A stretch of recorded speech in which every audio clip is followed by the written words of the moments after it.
दियंतु ध्यान अगस्ट लागू हेब नुआ नियम जानतु कौन हेब यूपीआई रे नुआ परिवर्तन।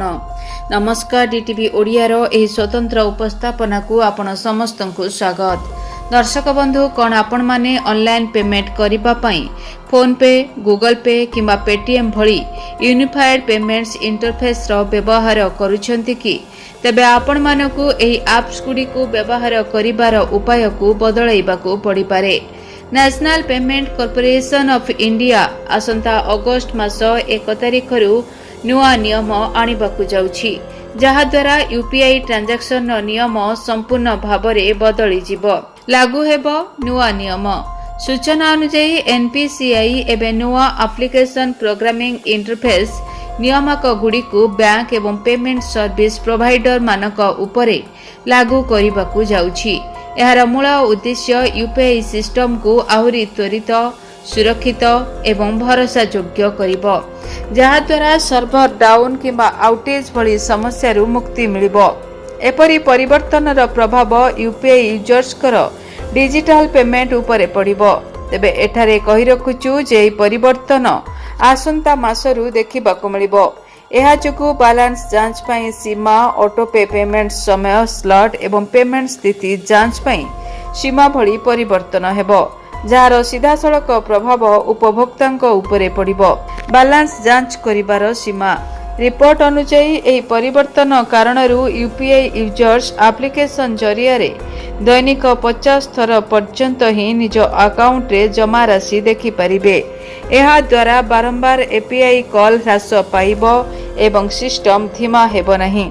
अटकी रहितिबा पेमेंट रो स्टेटस देखिबा पई लागिबो प्रतिबंध। जदि कोनोसी कारणरू पेमेंट अधारे रही जाए तेबे एहार स्टेटस देखिबा उपरे मध्य प्रतिबंध लागिबो।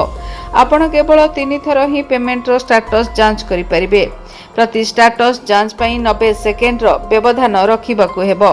लिंक होइतिबा अकाउंट को देखिबा उपरे प्रतिबंध। एहा सहित आपनका मोबाइल नंबर रे केउ केउ अकाउंट जोड़ी होई रहिछि ताहा मध्य आपण दैनिक 25 थर ही देखि परिबे। ऑटोपे पेमेंट पई टाइम स्लॉट किछि यूजर्स नेटफ्लिक्स एसआईपी भली सब्सक्रिप्शन एवं किछि वस्तु पई ऑटो डेबिट भली फीचर व्यवहार करिथांती। एही फीचर सेवा गुडी को नॉन पीक समय प्रोसेस हेबो, अर्थात नुआ परिवर्तन परे ऑटोपे सुविधा सकाळ 10टा पूर्वरु द्विपहर 1टारु 5टा मध्यरे एवं रात्रि 9:30 परे उपलब्ध हेबो। तेबे दर्शक बंधु पहिलारु यूपीआई नियम रे हेबो बड़ परिवर्तन। सुरक्षित हेबो देण नेण परीक्षा। अगस्ट पहिलारु यूपीआई नियम रे बड़ परिवर्तन यूजर मानक पई बड़ परिवर्तन हेबाकू जाउछि। दैनिक फोन पे गूगल पे किंबा पेटीएम भली यूपीआई ऐप रु पेमेंट करुथिबा यूजर को पई एहा बहु गुरुत्वपूर्ण अटे। बैलेंस चेक लिमिट धार्य करा जिबा सहित ट्रांजैक्शन स्टेटस चेक नै भी सीमा स्थिर करा जाइछि। दिन को बैलेंस चेक करिबार लिमिट 50 रहिबो। एही भली आउरी अनेक किछि परिवर्तन आसुछि।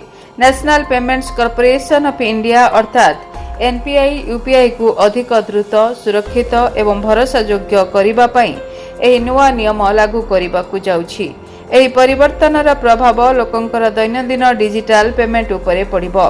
भारत रे प्रति मास यूपीआई माध्यम रे 1600 कोटी रु उद्धर ट्रांजैक्शन होइथाय, किंतु अनेक थर सर्वर रे समस्या तथा पेमेंट रे विलंब होउथिबार अभियोग आसे। एही समस्या गुडी को कम करिबा पई एनपीसीआई यूपीआई नियम रे 7टी बड़ परिवर्तन आनिछि। प्रथम परिवर्तन हेउछि बैलेंस चेक करिबार लिमिट। एबे यूजर दिनकरे निजर यूपीआई ऐप माध्यम रे मात्र 50 थर बैलेंस चेक करि परिबे। बारंबार बैलेंस चेक करिबा द्वारा सर्वर उपरे चाप पड़ी थाए, जहा द्वारा ट्रांजैक्शन धीमा होई जाए। तेणु एही नियम अणा जाइछि। उपभोक्ता निजर मोबाइल नंबर सहित लिंक होइतिबा बैंक अकाउंट गुडी को दैनिक मात्र 25 थर चेक करि परिबे। एहा द्वारा सिस्टम रे अनावश्यक चाप कम हेबो एवं जालियाती आशंका भी ह्रास पाइबो। ऑटोपे ट्रांजैक्शन जेपरि नेटफ्लिक्स किंबा म्यूचुअल फंड किस्ती एवं 3टी टाइम स्लॉट रे प्रोसेस हबो। एही समय हैला सकाळ 10टा पूर्वरु अपराह्न 1टारु 5टा एवं राति 9:30 परे। एहा द्वारा भिड़ रहुतिबा समय सर्वर उपरे चाप कम हेबो। चतुर्थ परिवर्तन हेउची ट्रांजैक्शन स्टेटस चेक करिबार सीमा। ଏବେ ଉପଭୋକ୍ତା କୌଣସି ବିଫଳ ଟ୍ରାଞ୍ଜାକ୍ସନର ଷ୍ଟାଟସ୍ ଦିନରେ କେବଳ 3 ଥର ଚେକ୍ କରିପାରିବେ ଏବଂ ପ୍ରତିଟି ଚେକ୍ ମଧ୍ୟରେ 90 ସେକେଣ୍ଡର ଗ୍ୟାପ୍ ରହିବା ଜରୁରୀ ଅଟେ। ବାରମ୍ବାର ଷ୍ଟାଟସ୍ ଦେଖିବା ଦ୍ୱାରା ସିଷ୍ଟମ ଧୀମା ହୋଇଥାଏ। 30 ଜୁନ୍ ପୂର୍ବରୁ ଏକ ନିୟମ ଲାଗୁ ହୋଇଛି, ଯାହା ଅନ୍ତର୍ଗତ ପେମେଣ୍ଟ କରିବା ପୂର୍ବରୁ ହିଁ ରିସିଭରଙ୍କର ପଞ୍ଜୀକୃତ ବ୍ୟାଙ୍କ ନେମ୍ ଦେଖିବାକୁ ମିଳିବ। ଏହାଦ୍ୱାରା ଭୁଲ ଆକାଉଣ୍ଟରେ ଟଙ୍କା ଚାଲିଯିବାର ଭୟ ରହିବ ନାହିଁ ଏବଂ ଜାଲିଆତିର ଆଶଙ୍କା କମିବ। ଚାର୍ଜବ୍ୟାକ୍ ତଥା ପେମେଣ୍ଟ ରିଭର୍ସାଲ ଲିମିଟ୍ ଧାର୍ଯ୍ୟ କରାଯାଇଛି 30 ଦିନରେ 10 ଥର ଏବଂ କୌଣସି ଜଣେ ବ୍ୟକ୍ତି କିମ୍ବା ସଂସ୍ଥାରୁ 5 ଥର ହିଁ ଚାର୍ଜବ୍ୟାକ୍ ମାଗିପାରିବେ। ଏତଦ୍ ବ୍ୟତୀତ ଏନ୍ପିସିଆଇ ବ୍ୟାଙ୍କ ଏବଂ ଆପ୍ଗୁଡ଼ିକୁ ନିର୍ଦ୍ଦେଶ ଦିଆଯାଇଛି ଯେ ସେମାନେ ୟୁପିଆଇ ବ୍ୟବହାରକୁ ଅନୁଧ୍ୟାନ କରନ୍ତୁ, ଯାହାଦ୍ୱାରା ସିଷ୍ଟମରେ ହେରଫେର ହେବ ନାହିଁ। ଏହି ପରିବର୍ତ୍ତନର ଉଦ୍ଦେଶ୍ୟ ହେଉଛି ୟୁପିଆଇକୁ ଆହୁରି ଅଧିକ ଉନ୍ନତ କରିବା। ବାରମ୍ବାର ବାଲାନ୍ସ ଚେକ୍ କରିବା କିମ୍ବା ଷ୍ଟାଟସ୍ ରିଫ୍ରେଶ୍ କରିବାର ଅଭ୍ୟାସ ଛାଡ଼ିବେ ୟୁଜର। ଅଟୋପେ ପାଇଁ ନନ୍ ପିକ୍ ସମୟକୁ ଧ୍ୟାନରେ ରଖି ଏବଂ ପେମେଣ୍ଟ ପୂର୍ବରୁ ରିସିଭରଙ୍କ ନାଁ ଦେଖିବା ପାଇଁ ୟୁଜରଙ୍କୁ ଆହ୍ୱାନ ଦିଆଯାଇଛି। ଏହି ନିୟମ ସିଷ୍ଟମକୁ ଦ୍ରୁତ ଏବଂ ସୁରକ୍ଷିତ କରିବ, ଯାହାଦ୍ୱାରା ୟୁଜର ନିର୍ବିଘ୍ନରେ ଡିଜିଟାଲ ପେମେଣ୍ଟ କରିପାରିବେ। ତେବେ ଦର୍ଶକ ବନ୍ଧୁ, ଯଦି ଆପଣମାନେ ୟୁପିଆଇ ଆପ୍ ମାଧ୍ୟମରେ ବାରମ୍ବାର ବାଲାନ୍ସ ଚେକ୍ କରୁଛନ୍ତି, ୟୁପିଆଇ ବ୍ୟବହାରକାରୀଙ୍କ ଉପରେ ନୂଆ ନିୟମ ଲାଗୁ କରିଛି national payment corporation of India ବା ଏନ୍ପିସିଆଇ। ଯଦି ଆପଣ ଫୋନ୍ପେ, ଗୁଗଲ ପେ ଏବଂ ପେଟିଏମ୍ ଭଳି ବିଭିନ୍ନ ଆପ୍ ମାଧ୍ୟମରେ ୟୁପିଆଇ ବ୍ୟବହାର କରୁଛନ୍ତି, ତେବେ ଏବେ କିଛି ସର୍ବାଧିକ ବ୍ୟବହୃତ ଫିଚର ସୀମିତ ହେବାକୁ ଯାଉଛି। ଲୋକମାନେ ଫୋନ୍ ଆପ୍ ମାଧ୍ୟମରେ ବାରମ୍ବାର ବ୍ୟବହାର କରୁଥିବା ସେବାଗୁଡ଼ିକ ଉପରେ ସୀମା ଲାଗୁ ହେବାକୁ ଯାଉଛି। ଏଥିରେ ବାଲାନ୍ସ ଯାଞ୍ଚ କରିବା, ଅଟୋ ପେମେଣ୍ଟକୁ ଅନୁମତି ଦେବା, କାରବାର ସ୍ଥିତି ଦେଖିବା ଇତ୍ୟାଦି ସେବା ଅନ୍ତର୍ଭୁକ୍ତ ଅଟେ। ଏହାପରେ ୟୁପିଆଇ ପେମେଣ୍ଟ ଆପ୍ ବ୍ୟବହାର କରିବାର ଉପାୟରେ ଯଥେଷ୍ଟ ପରିବର୍ତ୍ତନ ଆସିବ।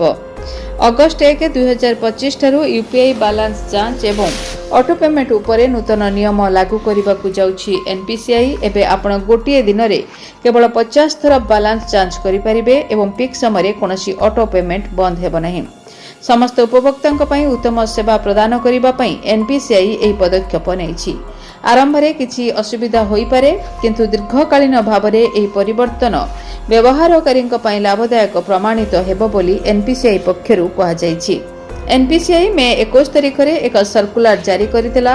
ପିଏସ୍ପିଏସ୍ ୟୁପିଆଇ ନେଟୱାର୍କରେ ଚାଲିଥିବା 10ଟି ସର୍ବାଧିକ ବ୍ୟବହୃତ ଆପ୍ଲିକେସନ ପ୍ରୋଗ୍ରାମିଂ ଇଣ୍ଟରଫେସ୍, ଯେପରିକି ବାଲାନ୍ସ ଚାର୍ଟ, ଅଟୋ ପେମେଣ୍ଟ ଆରମ୍ଭ କରିବା ଏବଂ ଟ୍ରାଞ୍ଜାକ୍ସନ ଷ୍ଟାଟସ୍ ଯାଞ୍ଚ କରିବାକୁ ସୀମିତ କରିବା ଉଚିତ। ଯଦି ଏହି ନିୟମଗୁଡ଼ିକ ପାଳନ ନ କରାଯାଏ, ତେବେ ସମ୍ପୃକ୍ତ ବ୍ୟାଙ୍କ ଏବଂ ସେବା ପ୍ରଦାନକାରୀଙ୍କ ବିରୁଦ୍ଧରେ କାର୍ଯ୍ୟାନୁଷ୍ଠାନ ଗ୍ରହଣ କରାଯିବ ବୋଲି ଏନ୍ପିସିଆଇ ପକ୍ଷରୁ କୁହାଯାଇଥିଲା। ତେବେ ନୂତନ ନିୟମ ଲାଗୁ ହେବା ପରେ ଜଣେ ଗ୍ରାହକ ୟୁପିଆଇ ଆପ୍ ମାଧ୍ୟମରେ ଦିନକୁ କେବଳ 50 ଥର ବାଲାନ୍ସ ଚେକ୍ କରିପାରିବେ। ବାରମ୍ବାର ବାଲାନ୍ସ ଚେକ୍କୁ ଏଡ଼ାଇବା ପାଇଁ ଏନ୍ପିସିଆଇ ପ୍ରତ୍ୟେକ ସଫଳ କାରବାର ସହିତ ଆକାଉଣ୍ଟ ବାଲାନ୍ସ ସୂଚନା ପଠାଇବାକୁ ବ୍ୟାଙ୍କଗୁଡ଼ିକୁ ନିର୍ଦ୍ଦେଶ ଦେଇଛି। ବିଶେଷଜ୍ଞ କହିଛନ୍ତି ଏହା ବ୍ୟବସାୟୀ ବର୍ଗଙ୍କ ପାଇଁ କିଛି ଅସୁବିଧାର କାରଣ ବି ହୋଇପାରେ, କାରଣ ସେମାନଙ୍କୁ ବାରମ୍ବାର କାରବାର ସ୍ଥିତି କିମ୍ବା ବାଲାନ୍ସ ଯାଞ୍ଚ କରିବାକୁ ପଡ଼େ। କିନ୍ତୁ ଏହି ପରିବର୍ତ୍ତନ ୟୁପିଆଇ ସିଷ୍ଟମକୁ ଅଧିକ ସ୍ଥିର ଏବଂ ସୁଲଭ କରିବା ଦିଗରେ ଏକ ବଡ଼ ପଦକ୍ଷେପ ଅଟେ। Bureau report, DTV Odia. 18 ମଇ 2025 ରାହୁ ଚଳିବେ ମୀନରୁ ବକ୍ରାଚାର ହୋଇ କୁମ୍ଭ ରାଶି। 18 ମଇ 2025 ରୁ 5 ଡିସେମ୍ବର 2026 ପର୍ଯ୍ୟନ୍ତ ରାହୁ ରହିବେ କୁମ୍ଭ ରାଶି। ତେବେ ରାହୁ କେତୁଙ୍କର ଚଳନ ଆପଣଙ୍କ ଜୀବନକୁ କିପରି କରିବ ପ୍ରଭାବିତ, ଜାଣିବା ପାଇଁ ଦେଖନ୍ତୁ ଡିଟିଭି ଓଡ଼ିଆ। ମେଷ ଠାରୁ ମୀନ ପର୍ଯ୍ୟନ୍ତ ଆପଣମାନଙ୍କ ରାଶିର ରାହୁ କେତୁ ଚଳନର ଜାଣନ୍ତୁ ଫଳାଫଳ ଦେଖନ୍ତୁ କେବଳ ଡିଟିଭି ଓଡ଼ିଆରେ। ଦେଖିବା ପାଇଁ ଚ୍ୟାନେଲକୁ ସବସ୍କ୍ରାଇବ୍ କରନ୍ତୁ। ଆପଣ ଭିଡ଼ିଓକୁ ସର୍ଚ୍ଚ କରନ୍ତୁ ରାହୁ କେତୁଙ୍କ ସମ୍ପର୍କରେ, ନିଜ ରାଶିର ରାହୁ କେତୁ ଚଳନ ଏବଂ ପ୍ରଭାବ ବିଷୟରେ ଆପଣ ଜାଣିପାରିବେ। ଦେଖନ୍ତୁ ରାହୁ ଚଳନ କେବଳ ଡିଟିଭି ଓଡ଼ିଆରେ। ଯଦି ଆପଣଙ୍କ ଜୀବନରେ ବ୍ୟକ୍ତିଗତ ପାରିବାରିକ ସମସ୍ୟା, କର୍ମକ୍ଷେତ୍ର ନିଯୁକ୍ତି, ବୈବାହିକ ସମସ୍ୟା, ବାସ୍ତୁ ଦୋଷ ଏବଂ ମାଲି ମକଦ୍ଦମା ଆଦି ସମସ୍ୟା ଥାଏ, ତାହେଲେ ସମସ୍ୟାର ସମାଧାନ ଓ ପରାମର୍ଶ ପାଇଁ ଆମକୁ ଯୋଗାଯୋଗ କରନ୍ତୁ। ଜ୍ୟୋତିର୍ବିଦ doctor Bhabani Shankar Mahapatra, Budheswari colony, plot number 26, Bhubaneswar.